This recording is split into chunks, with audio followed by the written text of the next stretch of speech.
আসসালামু আলাইকুম রহমতুল্লাহি বারাকাতুহু। রব্বুল আলামিনের দরবারে কলিমাতুশ শুকর আদায় করি যে মহান রব্বুল আলামিন, যে মানুষটা ছিল সমাজের মধ্যে সবচেয়ে বেশি লাঞ্ছিত ও বঞ্চিত, ওই মানুষটা আজ রব্বুল আলামিনের হেদায়ত প্রাপ্ত।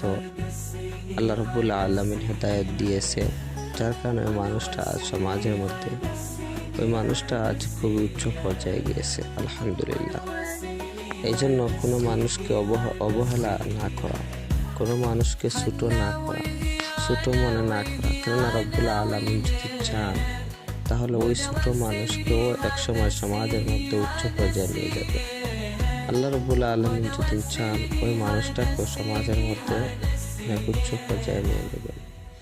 এই জন্য মানুষদেরকে কখনোই ছোট মনে করবেন না, মানুষদেরকে কখনো অবহেলা করবেন না, মানুষদেরকে কখনো লাঞ্ছিত ও বঞ্চিত করবেন না। আল্লাহ রব্বুল আলামিনের কাছে শুকরিয়া আদায় করে যে মহান রব্বুল আলামিন